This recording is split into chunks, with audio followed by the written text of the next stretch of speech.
Here's a quick tutorial and showcase of the rock generator in geometry script. So let's reset the mesh and some variables here and unfreeze the geometry script so it updates.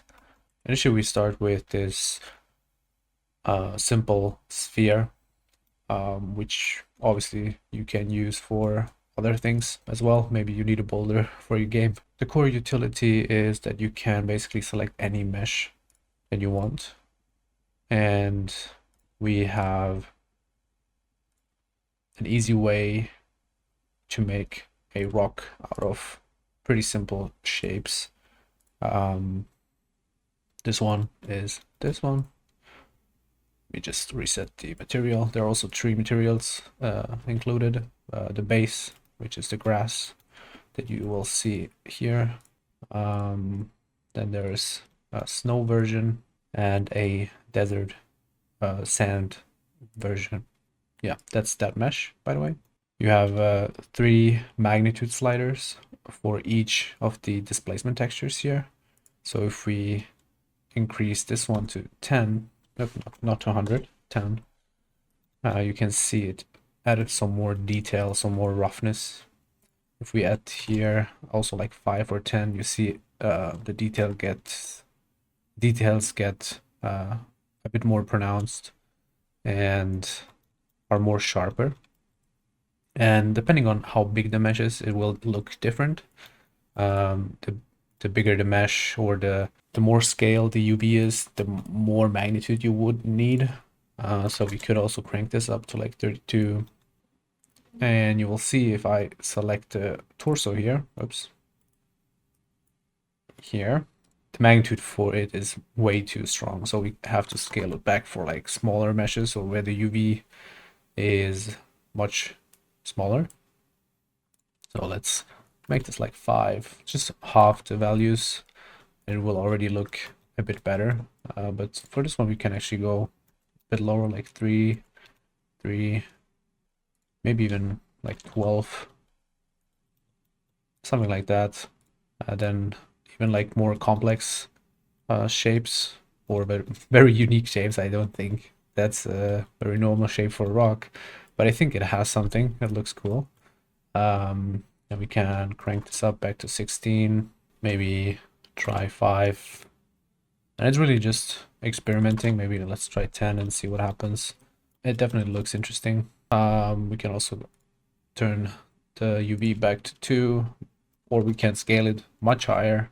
You can also keep it stretched. You can have the x-axis in 1 and the y-axis in 5, because the UV is now stretched. So you see almost lines appearing. That's obviously different if you put 5 and 5, so it's more evenly distributed now. But also when we select, for example, the stairs, which will initially look pretty bad, but if we check preserve details and tone these two a bit down and do maybe 24, or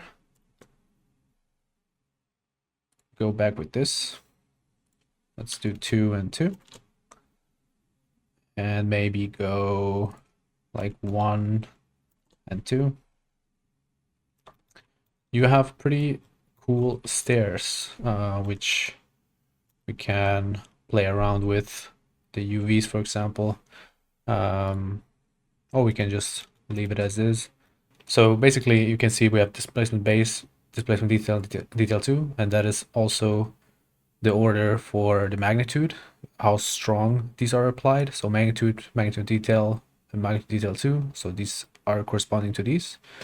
And UV base, detail, and detail 2, again controlling the UV scale for this one, and this one.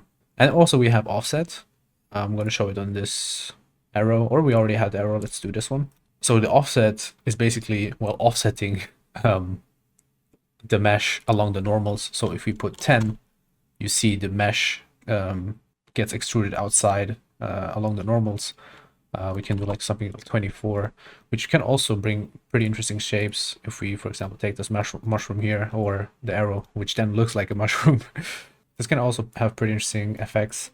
Yeah, the resolution is the only thing that I didn't mention. That is basically the first subdivision, which for the end product, it doesn't really matter, but for the first subdivision, it does. As you can see, even if we have preserved details off, it preserves some of its shape. So the best thing here to do is just to keep it at 4, or maybe lower it a bit if your mesh has more detail, like this custom mesh that I made, which is this. We just would have to crank it up a bit here to look a bit similar. So for these ones, it's probably okay to lower it, maybe not to 0, but that can also lead to interesting results. But like have it at 1 or 2, just for performance reasons. And then lastly, let's take a mesh that looks different. So let's select the arrow mesh, and then select the mesh you want to bake to. This includes a mesh that's called SM Baked Mesh, which we can select here. And now, if we click Bake to Static Mesh, it will take this thing we created with the geometry script. We can also freeze the geometry script so it doesn't keep running in the background.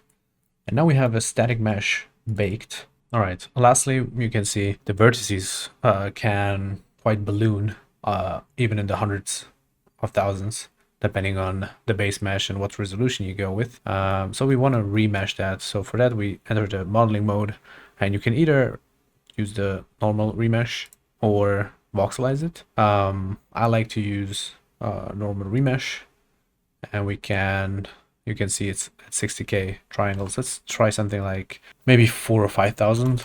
Let's just try 5k. Oops, I selected the wrong one. Okay, let's remesh that. But you can see we are at like 3,000 and it still looks pretty good. And if you bake the textures and whatnot, you can preserve a lot of detail. So let's go back, let's go down to like 2k. And yeah, it looks just as good as before. All right, thank you for watching. And if you have any questions, just leave a comment or message me on Twitter, and I'm happy to help you out.